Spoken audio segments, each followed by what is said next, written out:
So ayan na nga at nakaduyan lang tayo, nakahiga kasi nga medyo makulimlim ang panahon, may konteng-konteng pag-utot ay pag-ulan. At dahil naboboring ako na pag-isip-isip ko na pupunta sa Bantay at maghanap ng gulay. Sa bundok kasi sa Bantay, mas madaming mapagkukunan doon, mga gulay-gulay, iba't ibang klaseng gulay. Kaya naman napag-isip-isip ko na pupunta ako sa Bantay para maghanap ng ulam. Imbis na bibili, maghanap na lang ng libre. Makatipid ba? To, sama ka? So yun na nga at pupunta na tayo. Let's go! So yun na nga at andito na kami sa Bantay. Ayan oh. Oh, di ba? Bantay. So kung makikita nyo, may mga pato doon oh. Na tatlo. Apat pala. So bali ganito nga palang ginagawa namin.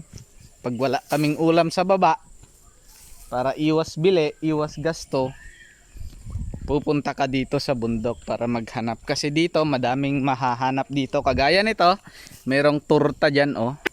Turta yan. At hawak ko nga pala ang mahiwagang tabas. Tabas ni Machete. Yan oh. So may dala din siyang silupin na paglalagyan. Silipin. Paglalagyan ng igado kasi walang igado dito. So bale, kung mapapansin nyo, merong doon. Doon pala.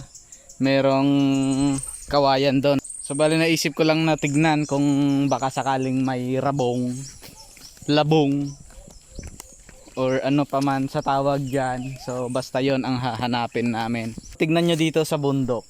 Tignan nyo dito sa Bantay. Madami kayong makikita na pwedeng mapagdiskitahan ng ulam dito. Kagaya nun oh. Yan oh, may puso ng puso ng saging doon. At meron din doon. Yun oh. Puso ng saging. Di ba? Ang saya-saya talaga dito pag andito ka sa bundok. Meron ding mga dito, kamoteng kahoy oh. Ayun na nga, so bali may nakita tayong nag-matured na saging. So pwede na nating i-harvest kasi pag hindi natin hinarvest yan, mahihinog at sayang naman. At dito rin, meron din tayong nakitang dito oh. Yan oh, may nakita tayong isang mushroom. Oh, di ba?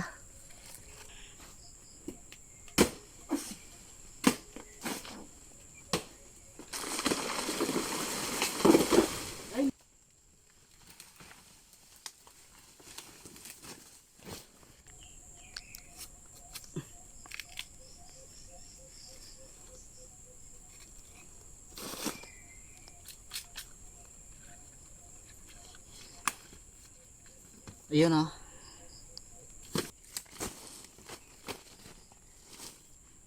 Ayan, so ilalagay lang natin dito. Tsaka na lang kukunin kapag. So ayun na nga, kung mapapansin nyo, ayun oh.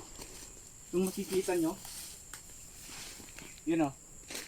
So ganito kapag napabayaan ang banana, ang saging. So bale walang nakapansin dito. Kaya napabayaan at yun na nga, nahinog na siya. Yan, so kukunin na natin. Tikman muna natin. Ayan oh, hinog na hinog na.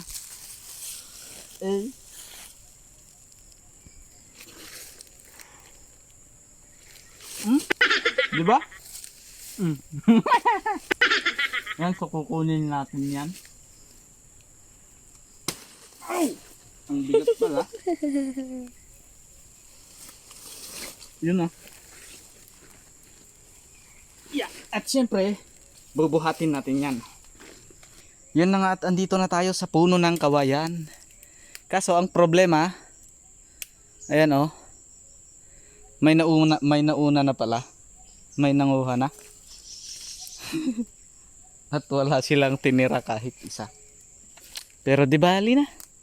Maghanap na lang ng iba. Yun na nga at andito na tayo sa puno ng kawayan. Kaso wala tayong makuha. Meron tayong mga makikita doon sa gitna kaso maliliit pa. Masyado pang bata para tanggalin. Kaya maghanap na lang tayo ng iba. You know? Oh, di ba? Chinese bamboo. Dahil wala tayong nakuhang na rabong, Maggagawa na lang tayo ng sungkit at magsusungkit tayo ng puso ng saging. At yun na lang ang kukunin natin. Yan. So meron tayong sungkit dito. Bali ang gagawin natin, lagyan lang natin ng, tatalian natin itong gulok, buneng. At ito ang gagawin natin, gagamitin natin sa pagsungkit. So yan na nga at natali na natin. At kung napapansin nyo kung bakit mayroon siyang kasamang net, kasi ginagamit kasi ito sa pinagsusungkit kasi nila ng avocado. Yan o, yung avocado. Ayan, so ano pa nga ba ang pwede natin gawin? Tara, magsungkit tayo ng sa puso ng saging. Ayan, so magsusungkit na tayo ng puso ng saging. So bali, ang gagawin lang natin, dudugtulin lang natin na ganyan o. Ayan o.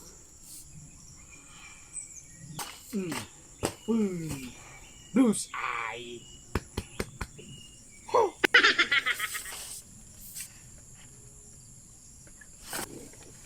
Boom. Yan sa pupulutin na yan, syempre. Yun o yung isa.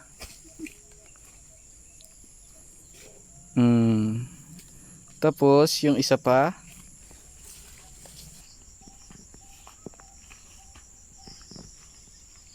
At yun na nga mga kaibigan, at eto na nakuha natin na puso ng saging. So bali 3 lang, madami pa doon.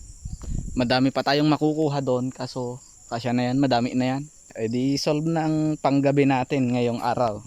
At so bali dito nga pala ay may nadaanan din kami na madaming spinach dito. Ito nga pala yung mga spinach na kinakain ni Papay kapag may kaaway siya. Tapos biglang lumalakas siya.